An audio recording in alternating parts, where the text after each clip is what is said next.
वेरवाटॉस दुनिया का सबसे ताकतवर डीमन लॉर्ड था, लेकिन वो जंगलों में एक नॉर्मल सी फैमिली में फिर से रीइंकार्नेट होता है। लेकिन वो अपनी सारी पावर्स के साथ पैदा हुआ था, पर जो चीज उसकी नहीं बदली थी वो थी उसकी लव लाइफ। अपनी सुंदर क्रश के मरने के बाद वो भी जमीन को टर्मिनल वेलोसिटी में जाके गले मिलता है, और इतना ताकतवर होने के बावजूद भी वो एक वर्जिन ही मर जाता है। इसके हजारों सालों बाद वो एक छोटे से टाउन में अर्ड मीटियोर नाम के बच्चे के रूप में जन्म लेता है, जहाँ उसकी नई फैमिली उसका 10th बर्थडे सेलिब्रेट कर रहे हैं। हालांकि उसके टाइम के मुकाबले इस समय में लेवल ऑफ एजुकेशन और मैजिक काफी कम हो चुका है, लेकिन वो बचपन से ही इन सभी के बारे में स्टडी करता है और दुनिया का सबसे ताकतवर मार्शल आर्टिस्ट बनने के लिए ट्रेनिंग भी करता है। 10 साल ट्रेनिंग करने के बाद उसे याद आता है कि वो अब तक एक भी दोस्त नहीं बना पाया है। तो जब वो अपने रूम के बाहर बच्चों को खेलते हुए देखता है, वो उन्हें ताड़ता रहता है और फिर अपने बिग ब्रेन का यूज करके सीधा उन्हें अपना दोस्त बनने को कहता है। पर वो उन सभी को क्रीपी सा लगता है, तो वो सभी वहाँ से चले जाते हैं। ये देख के आर्ट की सारी उम्मीदों पे पानी फिर जाता है, लेकिन वो हार नहीं मानता और डिसाइड करता है कि वो फिर से कोशिश करेगा। पर जब वो 3 लड़कियों से बात करने वाला था, एंग्जाइटी की वजह से उसका पेट दर्द होने लगता है, और जब वो उसे देखती है वो उन्हें देख के स्माइल करने की कोशिश करता है, पर इससे वो सभी घबरा के वहाँ से भाग जाती है। इसके बाद आर्ट उन सभी के ऊपर चिल्ला के उन्हें दोस्त बनने को कहता है, पर इससे वो लड़कियाँ और ज्यादा घबरा जाती हैं। इसके बाद वो अपना सारा गुस्सा पेड़ों को गिराकर उतारता है। वहीं शाम को उसे उदास देख के मेयर, जिसका के नाम मोलाइड है, उसके पास आता है। आर्ट उससे पूछता है कि आखिर वो दूसरों से दोस्ती कैसे करे, तो मेयर उसे बताता है कि वो हमेशा सभी से काइंड तरीके से बिहेव करे। ये सुन के आर्ट खुश हो जाता है और तुरंत ही इस एडवाइस को यूज करने निकल पड़ता है, और वो फिर से उन तीनों लड़कियों के पास जाता है और बड़े ही रिस्पेक्टफुली कहता है, मैं तुम तीनों को एक साथ चाहता हूँ। जिसे सुन के वो लड़कियाँ जोरों से भागने लगती है। इसके बाद वो फॉरेस्ट में बैठ के खुद को शांत रखने की कोशिश कर रहा था, तभी उसे जंगल में से किसी लड़की की चिल्लाने की आवाज आती है, और वो देखता है कि एक लड़की एक वुल्फ से लड़ रही थी। वहीं घर पे मेयर उसके पेरेंट्स को बता रहे थे कि उनकी बेटी काफी परेशान है बुलिंग की वजह से। वहीं दूसरी तरफ उनकी सुपुत्री अपनी पावर का यूज करती है और एक ही हमले से उसे राख में बदल देती है। वहीं उस लड़की की नजर उस पर पड़ती है और उसे ऐसे छिछोरों की तरह उसे देखता हुआ देख के वो थोड़ा घबरा जाती है, और वो फिर से अपने बिग ब्रेन का यूज करता है कि वो बहुत स्ट्रॉन्ग है और सुंदर लग रही है। लेकिन ऑब्वियसली कोई भी लड़की उसे सुनकर और भी डरेगी। लेकिन फिर वो अपने बचे कुचे दिमाग का यूज करके कहता है,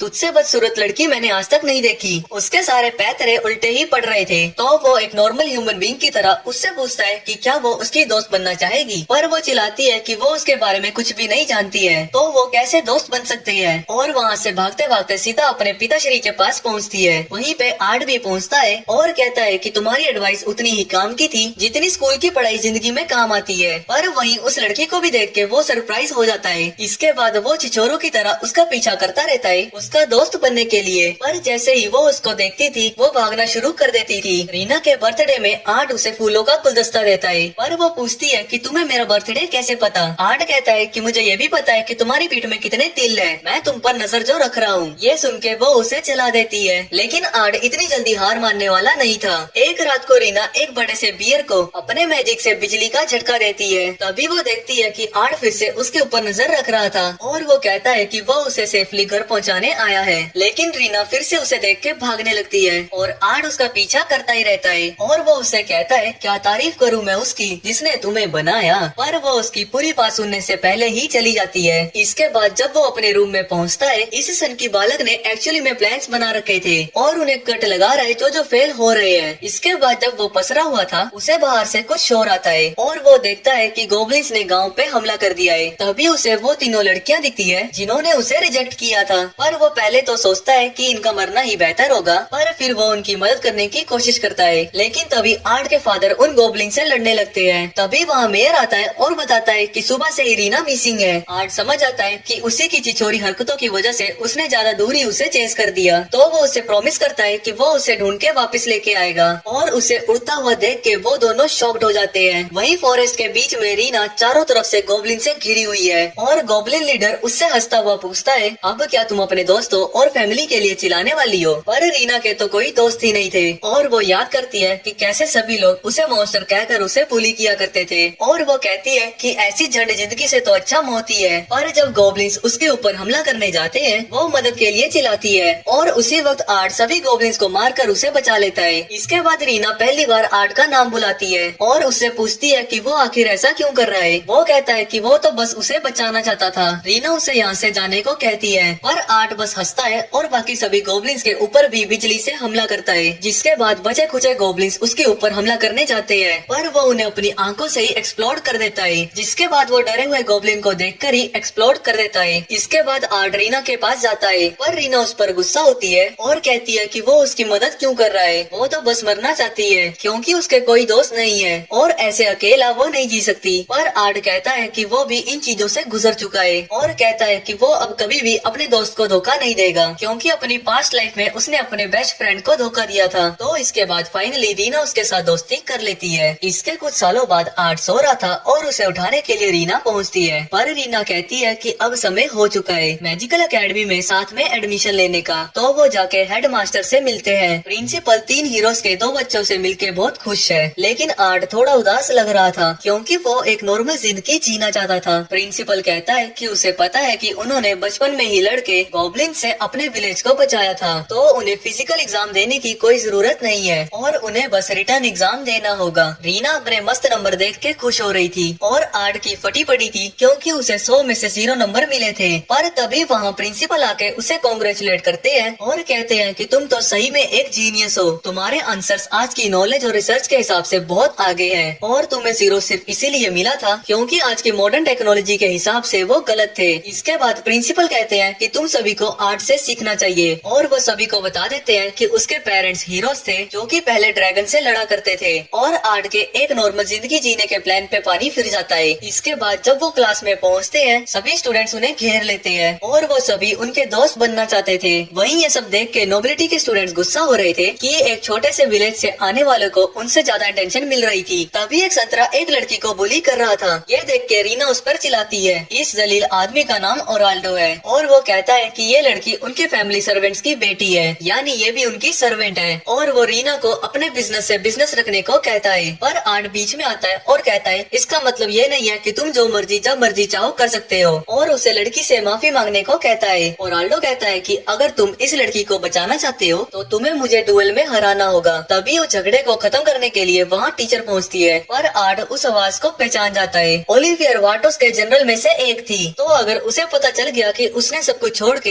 हजारों सालों बाद फिर से जन्म लिया है वो उसकी कंबल कुटाई कर देगी। पर वो डरा डरा बोलता है तुम तो बिल्कुल पहले जैसी लग रही हो। ये सुन के ओलिविया उससे पूछती है मैंने तुम्हें पहले कहाँ देखा है और वो आर्ट की पावर देखना चाहती है और इसीलिए वो उस डुएल को अलाउड कर देती है। जिसके बाद उनके मैच के लिए सभी लोग ग्राउंड में पहुँचे थे। वहीं आर्ट सोच रहा था कि वो इस मैच को बिना ओलिविया की नजर में आए हुए कैसे जीत सकता है। एल्राडो अपनी थोड़ी बड़ाई करता है जिसके बाद वो अपने मैजिक से उसके ऊपर हमला करता है लेकिन आर्ट को कुछ भी नहीं होता और उसने एक मैजिकल वॉल खड़ी कर ली थी उससे बचने के लिए। इसके बाद एल्राडो फिर से उसके ऊपर हमला करता है लेकिन इससे भी उसे कुछ भी नहीं होता। एल्राडो उसे कहता है कि तुम इतने भी कमजोर नहीं हो जितना मैंने सोचा था, तुमने मेरे मेगा फ्लेयर को डिफ्लेक्ट कर दिया। और आर्ट कहता है कि इससे ज्यादा ताकतवर हमला तो 10 साल के बच्चे करते हैं। इसके बाद एल्राडो उसके ऊपर बहुत सारे मेगा फ्लेयर्स को एक साथ उसके ऊपर यूज करता है। सारे स्टूडेंट्स ये देखकर हैरान थे कि आर्ट गीगा फ्लेयर को कैसे ब्लॉक कर सकता है पर आर्ट कहता है कि ये सारे तो बस सिंपल से फ्लेयर्स है और कहता है कि मैं तुम्हें दिखाता हूँ कि असली गीगा फ्लेयर क्या होता है।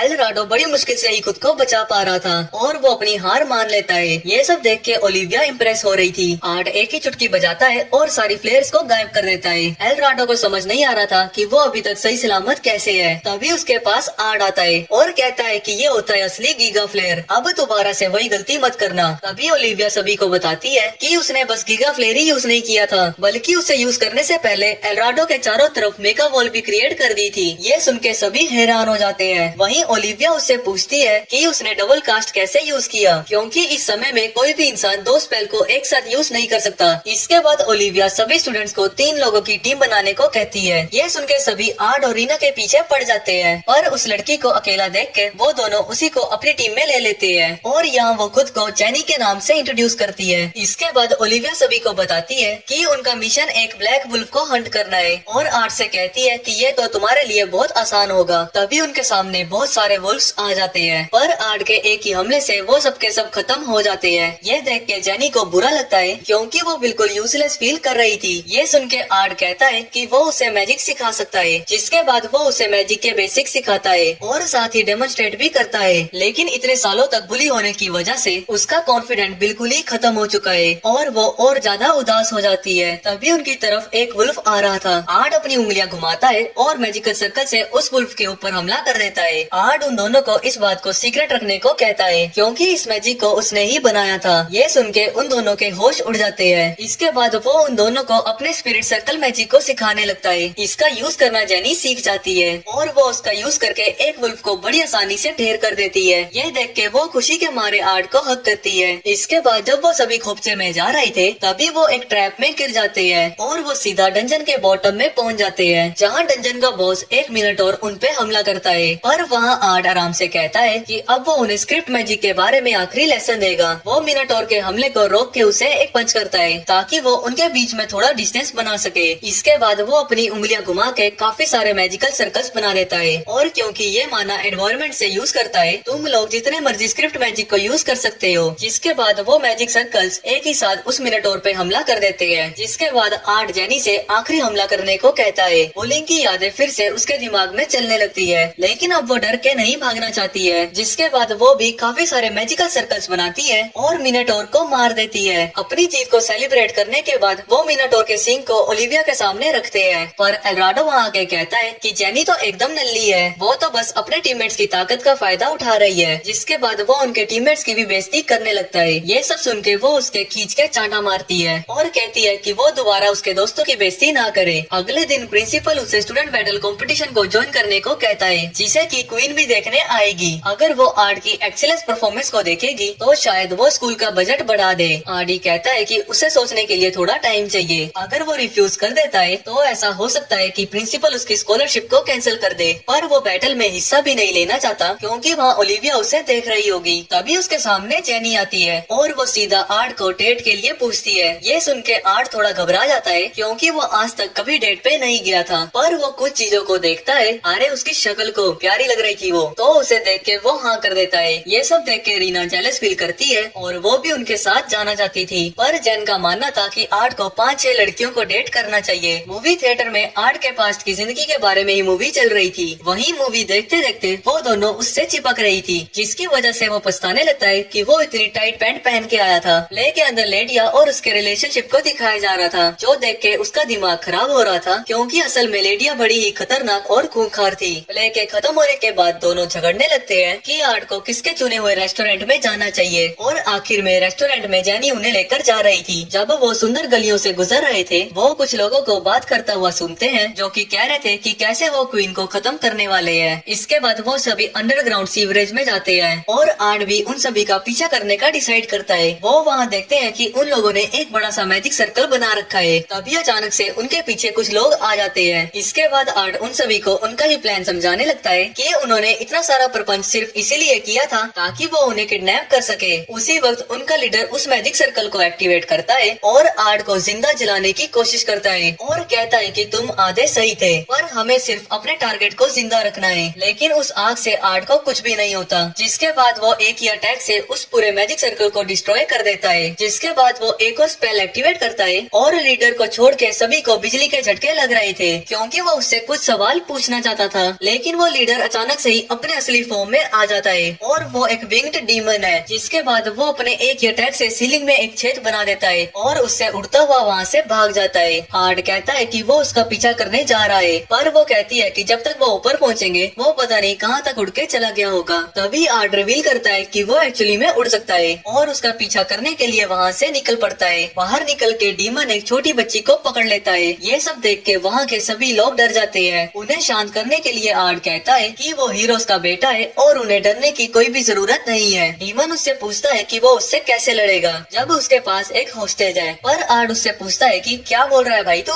क्योंकि आर्ट ने पहले ही एक इल्यूजन स्पेल का यूज कर दिया था, जिसकी वजह से डीमन को लगा था कि उसने लड़की को पकड़ा है। इसके बाद डीमन आर्ट पे हमला करके वहाँ से भागने लगता है, पर आर्ट उसके ऊपर एक बड़ा सा अटैक करता है और उसे पूरी तरह से खत्म कर देता है। जब वो नीचे उतरता है बच्चे की माँ उसका शुक्रिया अदा करती है और वहाँ के सभी लोग उसकी जीत के लिए सेलिब्रेट करने लगते हैं। उनकी बहादुरी की वजह से उन्हें क्वीन से मिलने का मौका मिलता है। क्वीन बहुत सुंदर थी और खासकर उसकी 2 गोल गोल घूमी हुई बालों की लटाएं। ये सब देख के आर्ट के मन में थोड़े थोड़े अजीब अजीब से ख्याल आने लगते हैं। तभी एक नोबल उसे डांट लगाता है। वहीं आर्ट सोचने लगता है कि वो स्कूल की फंडिंग बढ़ाने के बारे में बोल सकता है ताकि उसे बैटल में हिस्सा ना लेना पड़े। लेकिन तभी रोसी खड़ी होती है और क्वीन को उसके नाम से बुलाती है। ये देख के पूरा का पूरा दरबार हैरान हो जाता है, पर क्वीन बस हंसती है और वो भी अपने बचपन के दोस्त को ग्रीट करती है। इसके बाद वो सभी को रिवॉर्ड देना चाहती है और आर्ट को वो सबसे बेस्ट रिवॉर्ड देती है, उसका हस्बैंड बनने का। लेकिन ये सुन के रीना और सैनी इसका विरोध करते हैं, तो इसकी जगह क्वीन उसे पेंटागन क्लास मेज का रैंक देती है। नोबल्स इसके खिलाफ होते हैं कि एक कॉमनर कैसे अचानक से इस रैंक पे पहुंच सकता है, पर आर्ट खुद ही इसको रिजेक्ट कर देता है और वो चाहता है कि क्वीन उसके स्कूल का बजट बढ़ा दे। पर ये सुन के क्वीन उसे और पसंद करने लगती है, क्योंकि वो खुद से पहले दूसरों के बारे में सोच रहा था। तो क्वीन उसे और रीना को पेंटागन रैंक से भी ऊपर का टाइटल दे देती है और इसके साथ ही स्कूल की फंडिंग भी बढ़ा देती है और जेनी को ट्रायंगुलर क्लास का मैजिशियन बना देती है। और वो यही नहीं, और सुनिए, वो उन्हें अपने पर्सनल बॉडीगार्ड्स को भी ज्वाइन करने को कहती है। ये बेचारा करने कुछ और गया था और हो कुछ और गया। इसके बाद कुछ लोगों की हम मीटिंग देखते हैं, जहाँ की वो बात कर रहे थे कि आर्ट सच में बहुत ज्यादा स्ट्रॉन्ग है, पर वो उस मॉन्स्टर से ज्यादा स्ट्रॉन्ग नहीं है जिसे कि वो सर्व करते हैं, और वो इस पूरी दुनिया को तबाह करना चाहता है। वहीं अगले दिन एक और लड़की आर्ट को प्रपोज करती है, पर आर्ट मना कर देता है क्योंकि उसे कोई भी बदसूरत अपने हरम में नहीं चाहिए। तो ये सुन के वो अपने ठरके अटैक का उस पर यूज करने जाती है, पर उसी वक्त रीना वहाँ पर पहुँच जाती है, जिसे देख के लड़की वहाँ से चली जाती है। आर्ट रीना की मदद के लिए उसका शुक्रिया अदा करता है, पर वो मुंह फुला के वहाँ से चली जाती है। वहीं प्रिंसिपल के ऑफिस में वो प्रोफेसर जेसिका को बुलाते हैं और वो चाहते हैं कि उस कंपटीशन में आर्ट हिस्सा ले, क्योंकि वो सभी प्रोफेसर्स को उसकी ताकत दिखाना चाहते थे ताकि वो उसे स्कूल का एक प्रोफेसर बना पाए। जेसिका उन्हें यकीन दिलाती है कि वो आर्ट को कंपटीशन के लिए मना लेगी। रात को आर्ट सोच रहा था कि आखिर उसने क्या कर दिया उसे गुस्सा दिलाने के लिए, लेकिन तभी वहाँ जेनी आती है और वो थोड़े गलत इरादे से वहाँ आई थी और अपने ऊपर के सारे वस्त्र उतार देती है और वो कहती है कि उसे कोई दिक्कत नहीं कि वो कितनी लड़कियों के साथ इलू इलू करता है, बस उसका फर्स्ट टाइम उसके साथ होना चाहिए। इसके बाद मैटर अपने क्लाइमैक्स की तरफ बढ़ ही रहा था कि तभी वहाँ पर रीना आ जाती है और वो उन्हें इस आपत्तिजनक अवस्था में देख के वो जोर से चिल्लाने लगती है और उसके ऊपर रूम में रखी सारी चीजें फेंकने लगती है। लेकिन तभी जेनी उसे रोकती है और कहती है कि इतनी रात को तुम इसके रूम में क्या कर रही हो। रीना कहती है कि वो तो बस उससे माफी मांगने आई थी और उसने ऐसे कपड़े इसलिए पहने हैं क्योंकि आर्ट की मॉम ने उसे बताया था कि उसे बस सेक्सी कपड़े पहनने हैं अगर वो लड़कों से माफी चाहती है तो। जिसके बाद वो जेनी को ब्लेम करती है क्योंकि जब से उसने आर्ट से फ्लर्टिंग शुरू की है स्कूल की सारी लड़कियां उसके पीछे ही पड़ चुकी है। जिसके बाद वो दोनों बहस करने लगती है, लेकिन तभी आर्ट गुस्सा होता है और उन दोनों को ही अपने घुटने पे आने को कहता है।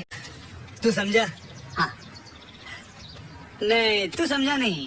और इसके बाद वो दोनों को गुस्सा होकर कहता है कि वो एक दूसरे से माफी मांगे। लेकिन इससे पहले कि उनका माफीनामा कंप्लीट होता, प्रोफेसर जेसिका वहाँ पहुँच जाती है। उसने उन दोनों के झगड़े की बातें सुन ली थी और कहती है कि वो दोनों कंपटीशन में हिस्सा ले सकती है और जो भी जीतेगा वो आर्ट के लिए बेटर चॉइस होगी। और अगर पूरा कंपटीशन उनमें से कोई जीता है तो इससे आर्ट की रेपुटेशन भी बढ़ जाएगी, जिससे प्रिंसिपल को आसानी होगी उसे प्रोफेसर बनाने में। दोनों लड़कियाँ थोड़ा हिचकिचा रही थी, तो प्रोफेसर कहते हैं कि अगर वो इंस्ट्रक्टर बन जाता है तो उसे मस्त मस्त इंस्ट्रक्टर वाले कपड़े मिलेंगे। और वो सुनते ही वो दोनों लड़कियां एग्री कर जाती है। टूर्नामेंट में मेयर और आर्ट के पेरेंट्स को जज बनाया गया था, पर आर्ट का माथा इसीलिए घुमा पड़ा था क्योंकि ओलिविया उसके बगल में ही बैठी थी। जब रीना की बारी आती है, आर्ट मन्नतें मांगने लगता है कि ये हार जाए, कम से कम मुझे प्रोफेसर नहीं बनना पड़ेगा। मैच शुरू होते ही उसकी अपोनेंट उस पर हमला करती है, जिसे वो किसी तरह डॉज कर लेती है। तभी उसकी नजर आर्ट पे पड़ती है, जो कि उसकी जीत के लिए प्रेयर कर रहा था। तो उसका कॉन्फिडेंस वापस आ जाता है और वो उसके सिखाए हुए स्क्रिप्ट मैजिक का यूज करके अपने ओपोनेंट को घेर लेती है और उसके ऊपर हमला करके उस लड़की को हरा देती है। जब रीना वापस जा रही थी, सामने से जेनी आती है और वो दोनों प्रॉमिस करते हैं कि वो दोनों एक दूसरे से फाइनल्स में मिलेंगे। इसके बाद टूर्नामेंट चलता रहता है और वो दोनों अपने सारे ओपोनेंट्स को डिफीट करते चले जाते हैं और बड़ी ही जल्दी वो दोनों फाइनल्स तक पहुंच जाते हैं। पर मेयर वहाँ बस बैठ के ये सोच रहा था कि उसकी बेटी को कैसी चीजों से गुजरना पड़ता था और सेलिब्रेट नहीं कर रहा था। इसके बाद रीना और जेनी का मैच शुरू होने वाला था, लेकिन तभी आर्ट को कुछ गड़बड़ महसूस होती है और जैसे ही मैच शुरू होता है, एक आदमी खड़ा होता है और धीरे धीरे एक डीमन में ट्रांसफॉर्म होने लगता है। उसी वक्त वहाँ काफी सारे वैसे ही डीमंस अपीयर हो जाते हैं और वो सभी डीमंस मिलके उस पूरी जगह पे तबाही मचाने लगते हैं। तभी जेसिका वहाँ ओलिविया और आर्ट को बताती है कि डीमंस ने पूरी सिटी पे हमला कर दिया है और उन सभी को अलग अलग जगह पे जाके उन्हें रोकना होगा। तो वो सभी अलग अलग जगह पे चले जाते हैं। वहीं जब एक डीमन जेनी पर हमला करता है वो उसके हमले की वजह से नीचे गिर जाती है और तभी उसे रीना बचा लेती है। पर जैसे ही रीना उसकी मदद कर रही थी उनके पास में ही एक जोरदार धमाका होता है और उनके सामने ही एक बड़ा सा गोलम बनने लगता है। वो दोनों अपनी पूरी ताकत से उस गोलम पे हमला कर रहे थे लेकिन उस पे कोई भी असर नहीं होता।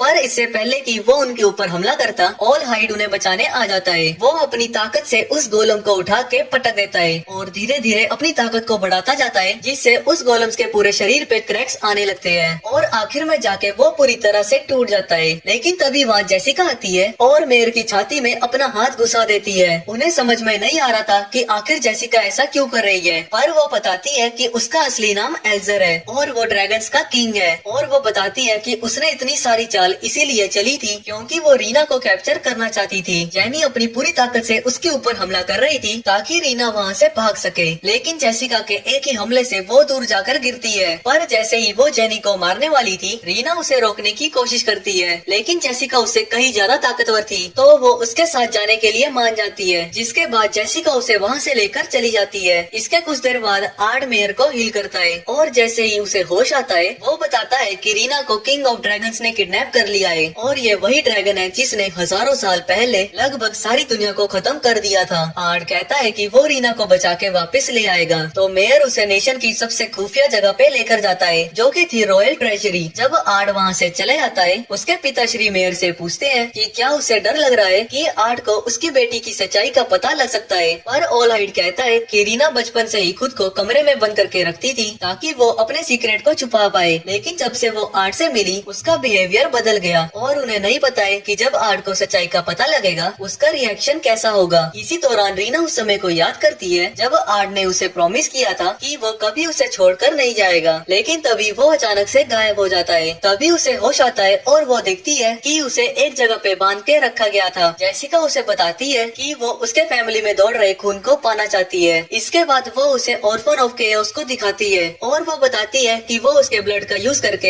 एक इविल गॉड को वापस से जिंदा करेगी जिसे कि हजारों साल पहले डीमन लॉर्ड यानी कि आर्ड ने मार गिराया था, ताकि वो फाइनली अपने सपने को पूरा कर पाए जो कि इस दुनिया को तबाह करने का है, जिससे वो अपनी पूरी जिंदगी से नफरत ही करती आ रही है। रीना कहती है कि आर्ड उसे जरूर रोकेगा, पर जेसिका हंसती है और कहती है कि वो तो बस एक ह्यूमन है और अगर उसे रीना की सच्चाई का पता लग गया तो वो उससे भी नफरत ही करेगा। इसके बाद जेसिका रिचुअल को शुरू कर देती है और उस बैरियर को वहाँ से हटा देती है और वो मॉन्स्टर रीना को खाने ही वाला था। वहीं दूसरी तरफ आर्ड ने आने वाली लड़ाई के लिए आर्मर और वेपन्स उठा लिए थे। तभी वहाँ जेनी आती है, पर आर्ड कहता है कि वो उसकी सेफ्टी के लिए उसे साथ में नहीं लेकर जा सकता और वो उसे बचा के डिनर के टाइम तक वापस ले आएगा और वो बस अच्छा सा खाना बना के रखे। जिसके बाद आर्ड वहाँ से चले जाता है। इसी दौरान वो मॉन्स्टर रीना को खाने वाला था, पर खाने से पहले उसके टेंटिकल्स क्यों बाहर आ रहे हैं ये मुझे भी नहीं पता। जिसके बाद उसके मुंह से भी एक टेंटिकल बाहर आता है, लेकिन इससे पहले कि वो रीना को छू पाता अचानक से ही वो जल भुनकर राख हो जाता है और जब वो आसमान में देखते हैं उन्हें आर्ड दिखता है जो कि आसमान में उड़ रहा था। इसके बाद वो 9 मैजिकल सर्कल्स को कास्ट करता है और सभी के ऊपर एक साथ अटैक करने लगता है। उससे बचने के लिए जेसिका आसमान में पहुंच जाती है और आर्ड रीना को फ्री करने जाता है। वो खुशी से आर्ड को गले लगा के रोने लगती है। वहीं जेसिका खुश हो रही थी कि फाइनली वो अपनी पूरी ताकत को दिखा पाएगी। आर्ड रीना से प्रॉमिस करता है कि वो उसको जरूर हराएगा। तभी जेसिका कहती है कि तुम मॉन्स्टर को इतना पसंद क्यों कर रहे हो और बताती है कि उसका असली सरनेम लेवल है और वही इस किंगडम की असली रॉयलिटी है और उसकी रगों में इविल गॉड्स का खून दौड़ रहा है। पर आर्ड कहता है कि उसे इन सब चीजों से कोई फर्क नहीं पड़ता। वो किसी भी ह्यूमन से बहुत ही ज्यादा काइंड और बहादुर है और इससे ज्यादा उसे किसी चीज से मतलब नहीं है। तभी जेसिका उसके ऊपर अपनी लाइटिंग से हमला करती है, पर आर्ड अपने स्पेयर से उसे ब्लॉक कर देता है। इसके बाद वो आर्ड पे हमला करती जाती है और जब वो नीचे उतरती है आर्ड उसके ऊपर जमीन के नीचे से हमला करता है। इसके बाद वो उसके ऊपर अपनी स्पेयर से हमला करता है और वो आसमान में उड़ती हुई जाती है। लेकिन अभी ये लड़ाई खत्म नहीं हुई थी। जेसिका अपने असली रूप यानी कि एक बड़े से ड्रैगन में ट्रांसफॉर्म हो जाती है और उसके अटैक से बचने के लिए आर्ड एक बैरियर बना देता है, जिसकी वजह से वो दोनों उसके अटैक से बच जाते हैं। इसके बाद आर्ड एक स्पेल को कास्ट करने लगता है और उसके सामने एक गोल्डन लेडी आती है जो कि एक बैरियर का यूज करके सारे ड्रैगन के हमले से उसे बचा लेती है। जिसके बाद उसके कहने पे लेडिया एक स्वॉर्ड में ट्रांसफॉर्म हो जाती है। इसके बाद वो ड्रैगन का पीछा करने लगता है और इस दौरान वो लीडिया की मदद से उसके सारे अटैक से बच पा रहा था। इसके बाद वो एग्जीक्यूशन रे का यूज करके लीडिया के ऊपर एक पावरफुल हमला करता है, पर वो उसके सभी हमलों से बच जाती है और वो उसको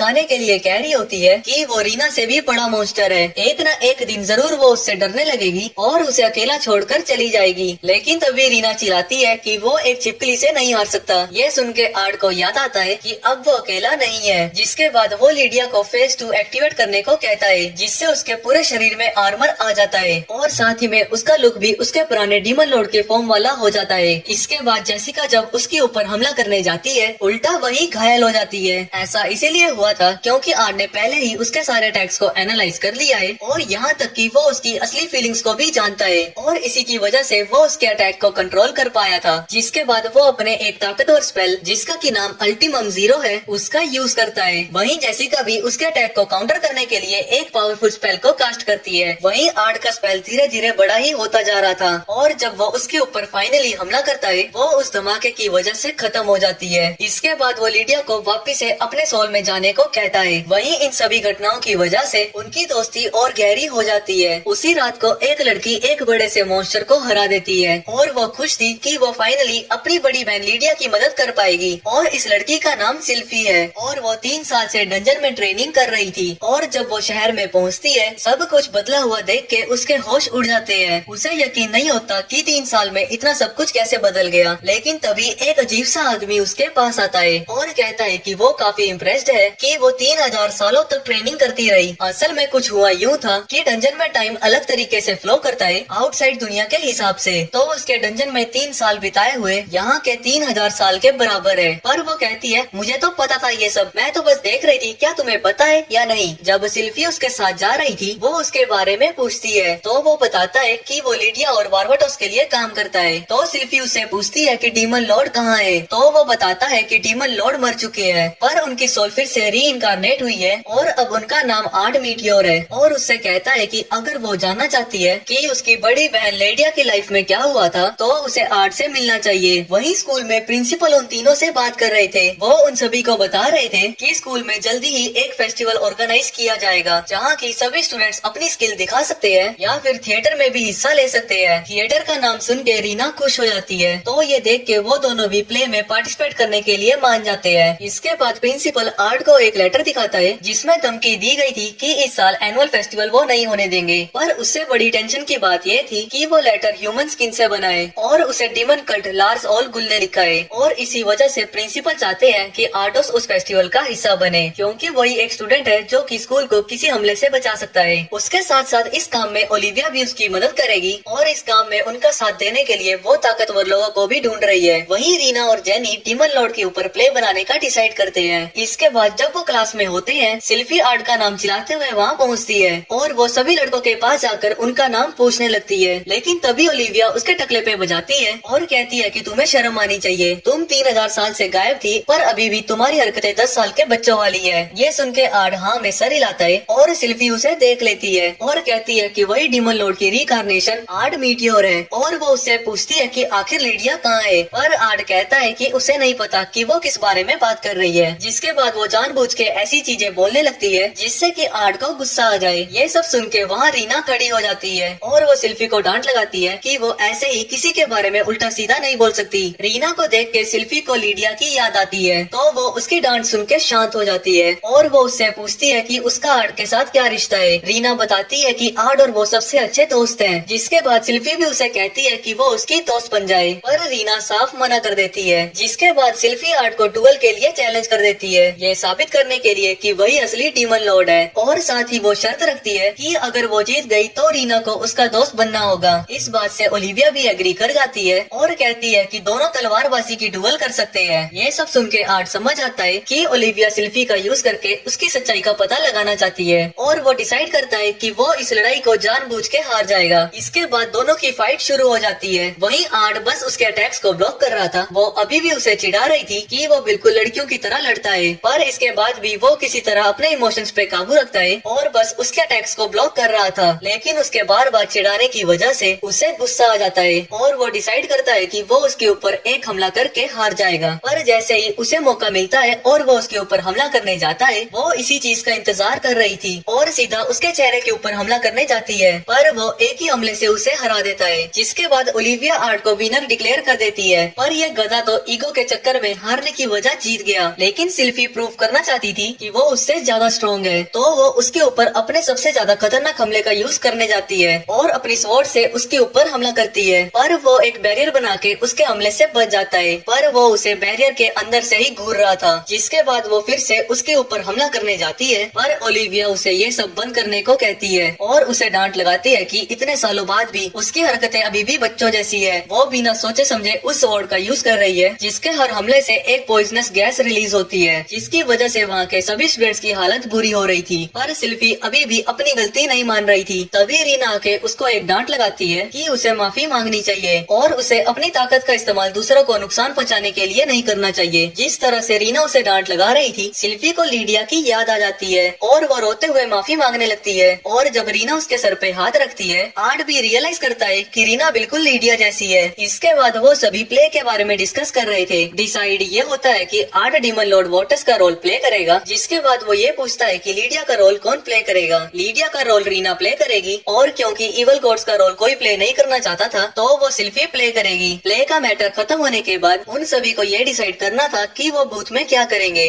जेनी सजेस्ट करती है कि उन्हें मेड कैफे खोलना चाहिए, जिससे कि उसे लगता है कि उन्हें अच्छा खासा प्रॉफिट हो जाएगा। और उसने लड़कियों के लिए मेड की ड्रेस भी डिजाइन कर दी थी, जिसके लिए लड़कियां बिल्कुल भी राजी नहीं थी, पर लड़के बड़े एक्साइटेड हो रहे थे। इसके बाद जेनी सभी को बताती है कि मेड कैफे में वो सभी आर्ट को भी सर्व कर पाएंगी। ये सुनने के बाद उन दोनों ग्रुप का रिएक्शन पहले से उल्टा हो जाता है। वहीं ये सारी चीजें वो मास्क वाला बंदा एक ऑर्ब में देख रहा था और वो आर्ट के किसी डार्क सीक्रेट के बारे में बात करता है, जो कि जल्द ही सिल्फी को पता लगने वाला था। इसके बाद स्कूल का फेस्टिवल शुरू हो जाता है, जहाँ की आर्ट और रीना जगह की निगरानी रख रहे थे और साथ ही अलग अलग स्टॉल्स की चीजों को देख रहे थे। तभी वहाँ एक धमाका होता है, पर जब वो वहाँ पहुँचते हैं, वो देखते हैं कि सिल्फी बस एक फूड वेंडर से भिड़ रही है। वो उस पर शक कर रही थी कि वो एक डीमन है, लेकिन तभी वहाँ ओलिविया आती है और उसे बताती है कि वो कोई डीमन नहीं है। वो उसे काफी समय से अच्छे से जानती है और वो सिल्फी से कहती है कि वो पेट्रोलिंग ना करे, तो रीना उन्हें अपने बूथ में मदद करने को कहती है। इसके बाद रीना अकेडमी के बीचों बीच एक बड़े से ट्री को देख रही थी। उसे हमेशा से ही उस ट्री से थोड़ी अजीब सी फीलिंग आती है। आर्ट कहता है कि लेजेंड्स की माने तो कहा जाता है कि उनकी कंट्री का थर्ड किंग, जिसे कि द ग्रेट स्वॉर्ड किंग के नाम से भी जाना जाता है, उसने उस जगह पे कुछ स्पेशल सील कर रखा है। तभी वहाँ ओलिविया आती है और उन दोनों को बताती है कि इस फेस्टिवल का मेन अट्रैक्शन स्वॉर्ड किंग के नाम पे किया गया टूर्नामेंट है, जिसमें कि वो पार्टिसिपेट कर रही है। जिसके बाद वो बताती है कि उसने आर्ट का भी नाम उसमें डाल दिया है। ये सुन के आर्ट कहता है कि वो पहले से ही तो प्ले में हिस्सा ले रहा है और मेरी ताकत लोगों की मदद करने के लिए है, दिखावे के लिए नहीं। ये सुन के ओलिविया गुस्सा होती है और कहती है कि यहाँ की प्रोफेसर मैं हूँ, यहाँ मेरी चलेगी, तुम्हारी नहीं। अगर तुमने कंपटीशन में हिस्सा नहीं लिया तो मैं कई तरीके से तुम्हारी जिंदगी यहाँ झंड बना सकती हूँ। इसके बाद आर्ट जेनी के मेड कैफे में जाने वाला था, लेकिन उसी वक्त वहाँ दीवार तोड़ के सिल्फी बाहर आती है, क्योंकि इस छिछोरे लड़के ने उसकी बम को टच किया था।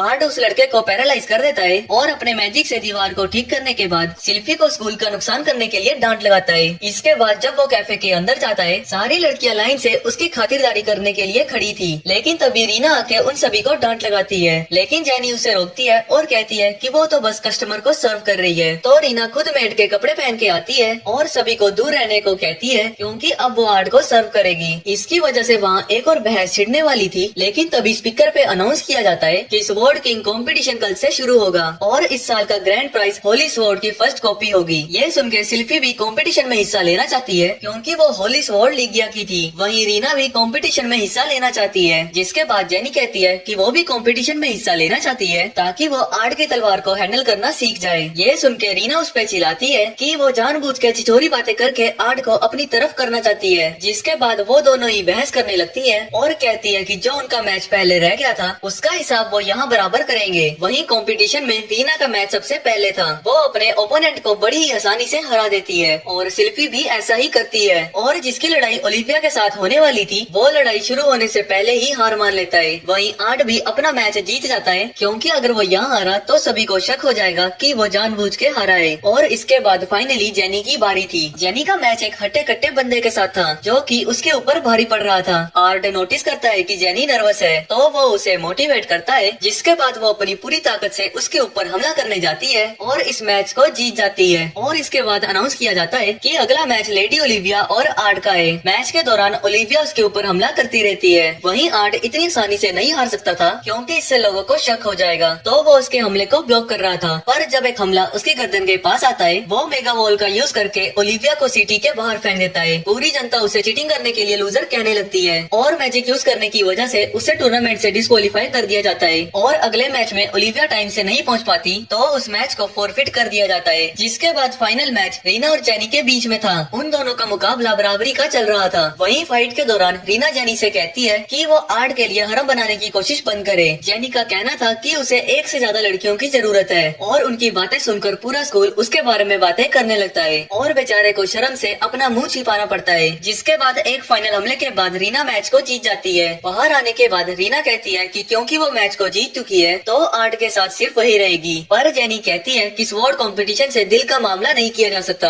और उनकी बहस को वही मास्क मैन देख रहा था और वो कहता है कि एक्टर्स जो कि अपनी स्क्रिप्ट को फॉलो नहीं कर सकते उनसे ज्यादा यूजलेस कुछ भी नहीं होता। इसके कुछ देर बाद उनका प्ले शुरू होने ही वाला है। वहीं रीना को आर्मर में देख के सिल्फी को लीडिया की याद आती है। जिसके बाद प्ले शुरू हो जाता है। वहीं आर्ट को खुद की एक्टिंग करना बड़ा अजीब सा लग रहा था। प्ले के खत्म होने के बाद सिल्फी को एक लड़की दिखती है जो कि पीछे से लीडिया जैसी दिख रही थी। पर जब वो भाग के उसके पास जाती है वो देखती है कि असल में वो उसकी बहन नहीं थी, जिसकी वजह से वो बहुत उदास हो जाती है। लेकिन उसी वक्त ये मास्क मैन वहाँ पहुँच जाता है। वहीं थिएटर के बाहर वो दोनों सिल्फी का इंतजार कर रहे थे। जिसके बाद जेनी फिर से अपना हरम का परपंच जारी कर देती है और कहती है कि उसे लगता है कि सिल्फी भी उसके प्यार में गिर चुकी है और उसके हिसाब से वो आज ही के दिन उसे प्रपोज करने वाली है। उसकी बकवास अभी चली रही थी कि वहाँ सिल्फी आती है और कहती है कि कंपटीशन के बाद वो उसे ग्रेट स्वॉर्ड किंग ट्री के पास मिले। जिसके बाद जेनी फिर से अपनी छिछोरी बातें करने लगती है। इसके बाद टूर्नामेंट का फाइनल मैच शुरू होने वाला था और वो सिल्फी और रीना के बीच में है। पर सिल्फी काफी उदास और गुस्सा लग रही थी और जैसे ही मैच शुरू होता है वो एकदम से रीना के पीछे आती है और उसे बेहोश कर देती है और इस तरह से वो एक ही हमले से उस मैच को जीत जाती है। वहीं आर्ट सोच रहा था कि आखिर वो इस तरीके से बिहेव क्यों कर रही है। इसके बाद रात को पेड़ के नीचे सिल्फी उसका वेट कर रही थी। जब आर्ट वहाँ पहुँचता है सिल्फी कहती है कि वो अभी तक उस पर निगरानी रख रही थी ये देखने के लिए कि वो असल में वार्वटोस है या नहीं है। वहीं जेनी और रीना इन चीजों को झाड़ियों में छुपकर देख रहे थे पर आज वो अपनी पूरी ताकत लगाकर आर्ट को खत्म कर देगी। वहीं जो स्वॉर्ड है वो कॉपी नहीं बल्कि असली स्वॉर्ड है जो कि लीडिया यूज किया करती थी और इसी को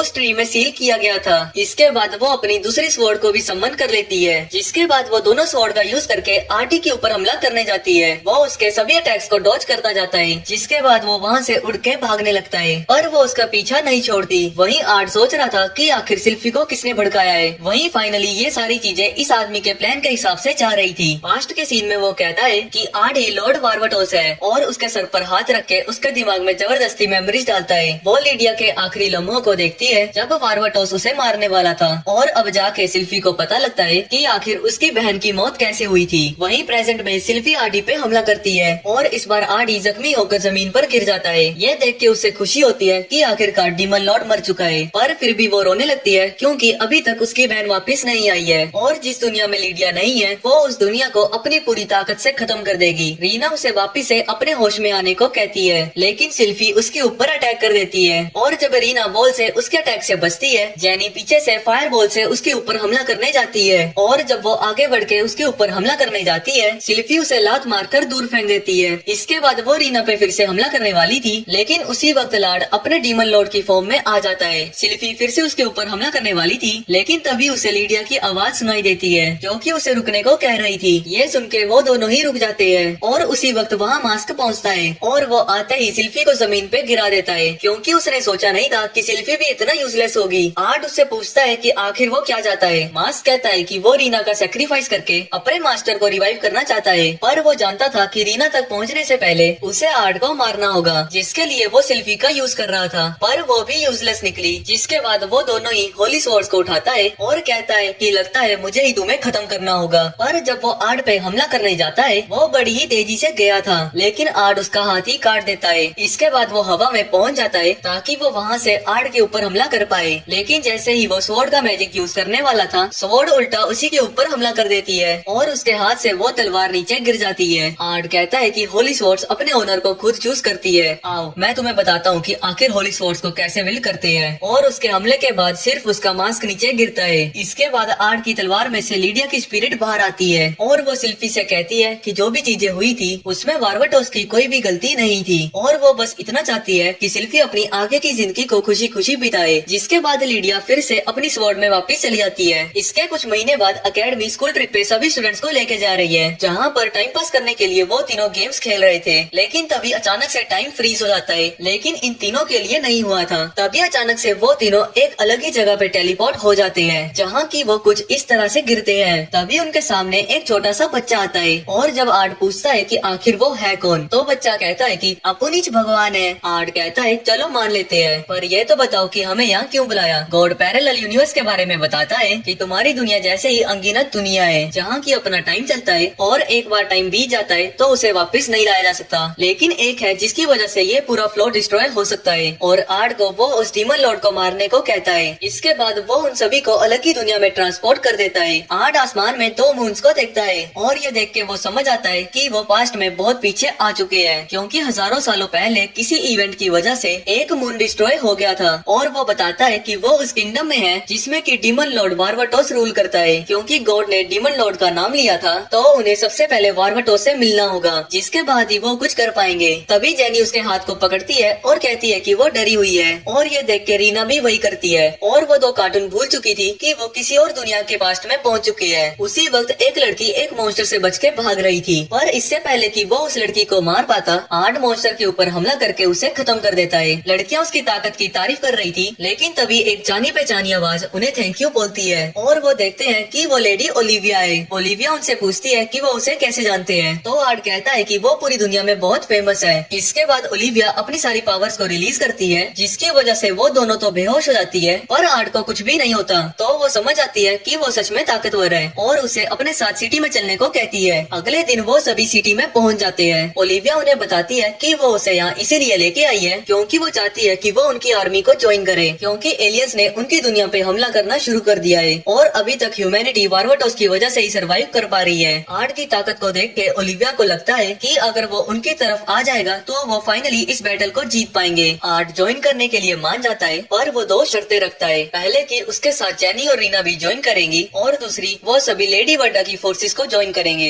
ओलिविया को समझ नहीं आता कि इतना पावरफुल आदमी आखिर लॉजिस्टिकल वर्क में क्यों ज्वाइन करना चाहता है। उसकी पावर्स लड़ाई में ज्यादा काम आएंगी, पर आर्ट को टस से मस होता हुआ ना देख के उसे मानना ही पड़ता है। जिसके बाद वो सभी वर्डा के हेडक्वार्टर में पहुंच जाते हैं। आर्ट ने वर्डा के अंदर काम करना इसीलिए चुना था क्योंकि वो जानता है कि इससे वो फाइटिंग से बहुत दूर रहेंगे और उन लड़कियों के लिए ये सेफ होगा। लेकिन तभी अचानक से उनके सामने की बिल्डिंग एक्सप्लोड हो जाती है और एक लड़की आके अपनी बड़ाई करने लगती है कि कैसे उसका एक्सपेरिमेंट सक्सेसफुल हुआ था। और ये जान के कि वो वर्डा है, वो दोनों लड़कियां बड़ी हैरान होती है क्योंकि उनके समय में वर्डा को काफी अलग तरीके से दिखाया जाता है। जब वर्डा बिल्डिंग को रिस्टोर कर देती है, वो उसे सच्चाई बता देते हैं कि वो फ्यूचर से है। ये बातें वर्डा को बड़ी इंटरेस्टिंग लगती है, तो वो उन्हें अपने सबऑर्डिनेट के रूप में एक्सेप्ट कर लेती है। उसी वक्त सिल्फी दरवाजा तोड़कर वहाँ पहुँचती है और वो वर्डा के पीछे भागने लगती है। इसके कुछ देर बाद ही वहाँ लीडिया पहुँचती है, जिसे देख के आर्ट के अरमान फिर से जागने लगते हैं। जिसके बाद लीडिया वर्डा को पकड़कर गालियाँ देने लगती है क्योंकि लीडिया ने वर्डा को कहा था कि वो उसकी आर्मी को ज्वाइन करने के लिए कुछ फोर्सेस भेजे, पर वर्डा ने ऐसा नहीं किया था। तो वर्डा कहती है कि वो अपने 3 नए वॉलंटियर्स को उसकी आर्मी में भेज देगी। तभी वर्डा की नजर जेनी पे पड़ती है और वो उससे फ्लर्ट करते हुए रात को अपने रूम में आने को कहती है। जिसके बाद वो जेनी के साथ थोड़ी छिछोरी हरकतें शुरू कर देती है और इससे पहले कि ये पारिवारिक माहौल थोड़ा आगे बढ़ता, आर्ट आके उन दोनों को अलग कर देता है। पर इसकी वजह से लीडिया उसके ऊपर गुस्सा हो जाती है और उसको एक डुएल के लिए चैलेंज कर देती है, जिसे आर्डी बिना 1 सेकंड लगाए एक्सेप्ट कर लेता है। जिसके बाद वो रीना और जेनी को वही रुकने को कहता है और खुद लीडिया से लड़ने के लिए बाहर आ जाता है। लड़ाई शुरू होते ही लीडिया उसके ऊपर मुक्कों और लातों से हमला कर रही थी, पर आर्ट उसके हर हमले को बड़ी आसानी से डॉज कर रहा था। जिसके बाद ये चंट औरत उसकी आंखों में मिट्टी डाल देती है और इसके बाद वो उसके किसी भी हमले को डॉज नहीं कर पाता और वो उसके पेट में खींच के एक मुक्का मारती है। जिसके बाद वो उड़ता हुआ जाके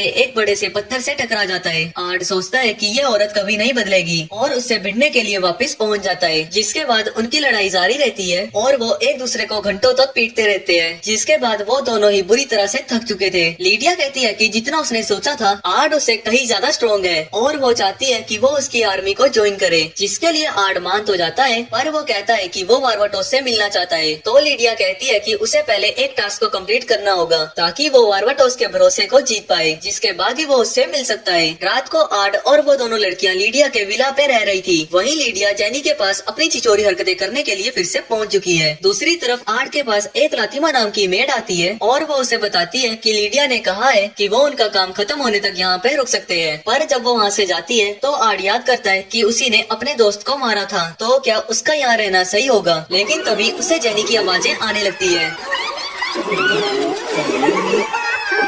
इसके बाद अगले दिन वो आर्मी के सपोर्ट यूनिट के पास पहुंचते हैं, पर यहाँ भी वो दोनों डरी हुई थी। तो आर्ड उन्हें बताता है कि यहाँ सिर्फ इंजर्ड सोल्जर्स का ख्याल रखा जाता है, यहाँ हमला होने के चांसेस बहुत कम है। इसके बाद बैटल शुरू हो जाती है और हमला करने में सिल्फी सबसे आगे थी। लड़ाई के दौरान काफी सारे इंजर्ड सोल्जर्स को वहाँ पे ट्रीटमेंट के लिए लाया जा रहा था और रीना और जेनी मेडिसिन और बाकी सप्लाई को सोल्जर्स तक लेकर जा रहे थे। लेकिन तभी उनकी आर्मी के ऊपर एनिमी के जनरल का हमला होता है और वो अपनी लाइटनिंग से अपने सामने वाले सोल्जर्स को खत्म कर देता है। आर्ड जानता था कि वो वॉर की सारी सप्लाईज को तबाह करने आया है, पर आर्ड को लगता है कि ये बेस्ट सिचुएशन है क्योंकि वो उसे हराकर वारवाटोस का भरोसा जीत सकता है। वहीं लीडिया ने अपनी आर्मी के साथ फोर्ट के ऊपर कब्जा कर लिया था और वो दरवाजे को तोड़कर अंदर चले जाते हैं। पर लीडिया सोच रही थी कि आखिर आर्मी का जनरल कहाँ है। उसी वक्त एक सोल्जर आके उसे बताता है कि एनिमीज का जनरल उनके सपोर्ट यूनिट को डिस्ट्रॉय कर रहा है। जैसे ही जनरल थोड़ा और करीब पहुँचता है, उसका पैर आर्ड के ट्रैप के ऊपर पड़ जाता है और उसकी वजह से वो पूरी तरह से झुलस के जमीन पे गिर जाता है। उसी वक्त वहाँ लीडिया और सिल्फी भी पहुँचते हैं और वो देखते हैं कि जिसे वो महीनों से हराने की कोशिश कर रहे थे, उसे आर्ड ने इतनी आसानी से हरा दिया और इसकी वजह से उसे लगता है कि ये काफी है डीमन लॉर्ड से मिलने के लिए। इसके कुछ दिन बाद वो सभी एक कैरेज में बैठकर कासल की तरफ जा रहे थे। वो दोनों उसके कासल की बड़ी तारीफ करते हैं, जिसे सुन के आर्ड बड़ा ही खुश होता है और जब वो सभी अंदर पहुँचते हैं, उन दोनों को वो कासल अंदर से भी बड़ा सुंदर लग रहा था। पर सिल्फी कहती है कि इस कासल से बदसूरत उसने सिर्फ एक ही चीज देखी है और वो है वारवाटोस का चेहरा।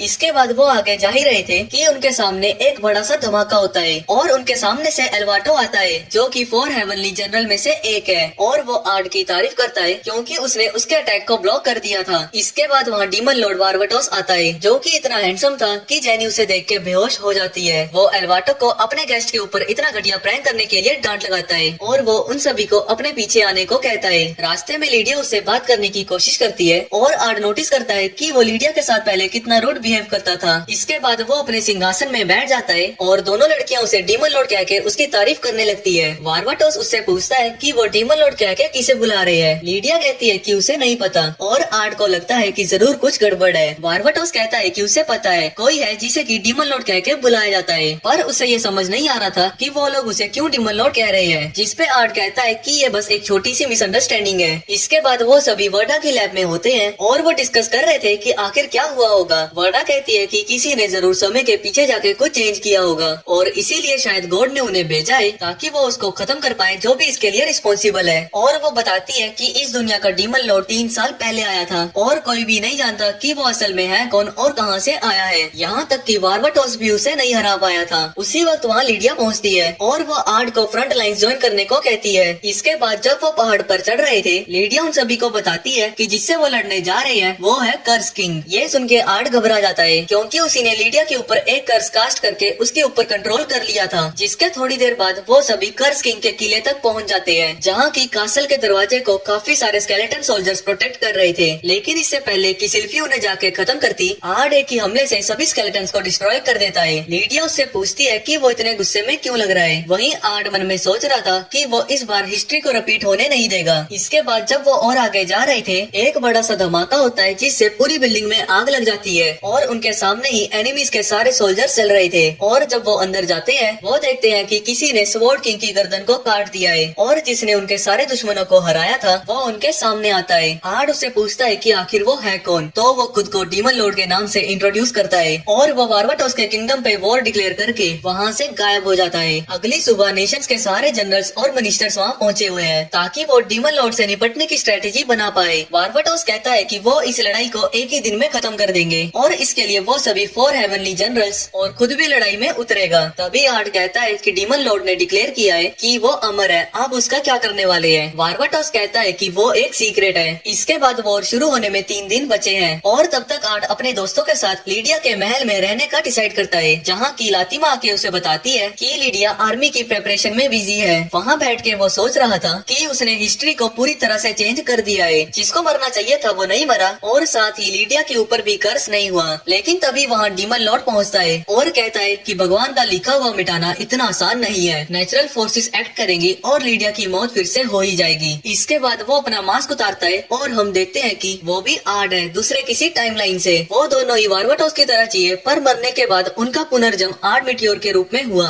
आर्ड उससे पूछता है कि तुम यहाँ कैसे आए, जिसपे वो बताता है कि उसे भी गॉड ने यहाँ पे एक मिशन के लिए भेजा है और वो आर्ड को कहता है कि तुम भी तो लीडिया को बचाना चाहते हो, तो क्यों ना मेरे साथ काम करो। पर आर्ड उसे पूछता है कि अगर तुम लीडिया को बचाना चाहते हो तो इस एरा के वार्वाटोस के साथ क्यों नहीं मिल जाते। डीमन लॉर्ड कहता है कि ऐसी सिचुएशन बन चुकी है कि मैं और वो एक साथ काम नहीं कर सकते, क्योंकि गॉड ने जो मुझे मिशन दिया है वो है इस दुनिया को तबाह करने का। आर्ड को समझ नहीं आता कि गॉड इस दुनिया को तबाह क्यों करना चाहेगा और इसका लीडिया को बचाने से क्या लेना देना है। तो डीमन लॉर्ड उसे याद दिलाता है कि आखिर लीडिया की मौत कैसे हुई थी। जब उसके ऊपर कर्ज कर दिया गया था, सिर्फ एक ही एलियन जिंदा बचा था जिसे कि उन्हें हराना था, लेकिन आर्ड उससे लड़ नहीं पाया, क्योंकि अगर वो मर जाता तो शायद से उसकी वजह से लीडिया की भी मौत हो जाती। और यही वजह थी कि डीमन लॉर्ड गुस्सा था, क्योंकि अगर उसने अपनी फीलिंग्स को शेयर कर दिया होता वो अकेले लड़ने ना जाती, ना ही वो उसे पपेट बना देता और ना ही उन्हें उसे मारना पड़ता। और यही वजह थी कि उसने अपनी जान ले ली थी और आर्ड मिट्योर के रूप में पुनर्जन्म लिया। लेकिन इस जिंदगी में भी उससे सब कुछ छिन गया, तो इसीलिए वो चाहता है कि वो इस दुनिया का दुश्मन बने ताकि उसकी मौत लीडिया के हाथों से हो और लीडिया भी जिंदा रहे। इसके बाद वो फिर से आर्ड को अपने प्लान को ज्वाइन करने को कहता है। वो उससे हाथ मिलाने ही वाला था कि उसे जेनी और रीना के चेहरे याद आते हैं और साथ ही में जो उसकी स्वॉर्ड में लीडिया की स्पिरिट है वो भी उसे रोकती है। ये देख के डीमन लॉर्ड उसे 3 दिन का टाइम देता है अपना डिसीजन बनाने के लिए और इस दौरान वो पहाड़ के पीछे इंतजार करेगा। इसके बाद जब वो वहाँ से चला जाता है वो उन छोरियों के साथ जाके डिनर करता है। जिसके बाद वो सभी शहर में घूम रहे थे, जहाँ की लीडिया फिर से अपनी छिछोरी हरकतों पे उतर आती है और वो आर्ट से भी कहती है कि उसे भी 2-3 लड़कियाँ छेड़नी चाहिए, पर आर्ट कहता है कि वो उसके जितना गिरा हुआ नहीं है। ये सुन के वो उसके मुँह पे घुसा मारती है, जिसके बाद आर्ट भी उसके घुसा मारता है। वो दोनों ही एक दूसरे को मारकर नीचे गिरा देते हैं और लीडिया उससे पूछती है कि क्या तुम्हारा दिमाग अब क्लियर हुआ। आर्ट समझ आता है कि लीडिया को पता चल गया था कि वो किसी बात को लेकर परेशान था। तो आर्ट उससे पूछता है कि वो क्या करेगी अगर उसे दुनिया में उसकी सबसे प्यारी चीज को सेक्रीफाइस करना पड़ेगा। पर इसका जवाब देने से पहले वो उसे कहीं और लेकर जाना चाहती है। वो एक तबाह हुए विलेज के बीच में थे। यहाँ लीडिया उसे बताती है कि इसी जगह पे उसने अपनी जिंदगी के सबसे बड़े पाप किए थे। तभी वहाँ से बहुत सारे घोस्ट बाहर आते हैं और वो सभी लीडिया को कोसने लगते हैं, क्योंकि उसने उस गांव के कितने सारे परिवारों को खत्म कर दिया था। वो आर्ट को बताती है कि एक समय में इस जगह पे सिर्फ डीमंस ही रहा करते थे और वॉर के दौरान जब उन्हें इस जगह पे कब्जा करना था, उन्हें यहाँ के सभी इनोसेंट सिटीजन्स को भी मारना पड़ा और इसी वजह से वो एक मर्डरर जैसा फील करती है। और उसे बताती है कि उसने पहले ही प्लान बना लिया है कि उसकी जिंदगी कैसे खत्म होनी चाहिए। वो कहती है कि वो इस लायक नहीं है कि उसे सेव किया जाए और इसीलिए जब उसकी मौत का समय हो तो आर्ट या फिर उसके कोई भी एलाई उसके बीच में ना आए। जब वो घर वापस आते हैं वो दोनों गुस्सा थी कि लीडिया अकेले ही आर्ट को लेकर कहीं चली गई थी, तो वो उन दोनों को गले लगाती है और उनका गुस्सा शांत करने के लिए उन्हें एक एक हेयरपिन दे देती है। इसके बाद दोनों आर्मीज की लड़ाई शुरू हो जाती है, जहाँ की वर्डा अपने रोबोट से उन सभी पे हमला कर रही थी और ओलिविया अपने बीस्ट वुमेन्स के साथ डीमंस को मार गिरा रही थी। ड्रैगन ऊपर से उनकी आर्मी के ऊपर हमला कर रहे थे, लेकिन शील्ड की मदद से उनके अटैक्स को रोक दिया जाता है। वहीं जब सैनिक डीमन से लड़ रहे थे, एलवाटो अपनी सारी मैजिकल पावर से उस पूरी फील्ड को तबाह करने जा रहा था, लेकिन वार्वाटोस अपने हेलगेट्स का यूज करके उसके मैजिक को खत्म कर देता है, इससे पहले कि उनके सैनिकों की भी मौत हो जाए। वहीं वार्वाटोस भी सोच रहा था कि आखिर कितने सारे डीमंस हैं, क्योंकि वो चाहे जितने भी डीमंस को मार रहे थे उनकी संख्या बढ़ती ही जा रही थी। वहीं जब सिल्फी और लीडिया लड़ रहे थे, लीडिया को कुछ महसूस होता है और वो सिल्फी को यहाँ सब कुछ संभालने को कहकर वहाँ से चली जाती है। वहीं दूसरी तरफ आर्ट डीमन लॉर्ड के सामने खड़ा था, जो कि उससे पूछता है कि वो लीडिया को बचाएगा या फिर नहीं। आर्ट कहता है कि वो उसे नहीं बचाएगा, क्योंकि वो ऐसा नहीं चाहती। वो सभी को बचाते हुए मरना चाहती है ताकि वो अपने पापों का प्रायश्चित कर पाए। ये सुन के उसे उस पर गुस्सा आ जाता है और वो आर्ट पर हमला कर देता है, जिससे आर्ट किसी तरह बच जाता है। जिसके बाद वो अपनी पूरी ताकत से डीमन लॉर्ड के ऊपर हमला करता है, पर उसके ऊपर तो एक खरोंच भी नहीं आती। तभी आर्ट के पैरों के नीचे एक मैजिकल सर्कल बनता है और जैसे ही वो उससे बचने के लिए कूदता है, उसके चारों तरफ मैजिकल सर्कल्स बने हुए थे, पर आर्ट उन सभी को डिस्ट्रॉय करके नीचे उतर जाता है। इसके बाद आर्ट वॉइड होल स्पेल का यूज करता है और डीमन लॉर्ड को जमीन पर दबा रहा था, लेकिन वो उसके स्पेल को तोड़कर बाहर आ जाता है। वो एक दूसरे को नुकसान बिल्कुल नहीं पहुंचा पा रहे थे, क्योंकि वो एक दूसरे के मैजिक को कैंसिल कर सकते हैं। तो वो कहता है कि उसने पहले ही इस आउटकम को प्रेडिक्ट कर दिया था और आर्ट से पूछता है कि क्या तुम्हें शक नहीं हुआ कि मैंने तुम्हें इतनी दूर क्यों मिलने को बुलाया। वहीं दूसरी तरफ रीना और जेनी को लड़ाई से दूर दूर लीडिया के विला में ही रखा गया है। तभी उनके पास लातिमा आती है और वो उन्हें बताती है कि आर्ड उन्हें बुला रहा है। रास्ते में वो उन्हें बताती है कि आर्ड को डीमन लॉर्ड की मोर्टेलिटी का सच पता चल गया है और उसने उन्हें डीमन लॉर्ड के कासल पे बुलाया है। आर्ड को लगता है कि डीमन लॉर्ड की मोर्टेलिटी एक सीक्रेट सोल सेपरेशन टेक्निक पे काम करती है, जिससे वो अपनी सोल को सेपरेट कर किसी सेफ वेसल में रख सकता है। तो अगर वो उसे मारना चाहते हैं तो उन्हें उसकी बॉडी और आत्मा को एक ही साथ खत्म करना होगा। पर इस स्पेल की कुछ लिमिटेशंस भी हैं। पहला ये कि वो वेसल से ज्यादा दूर तक नहीं जा सकता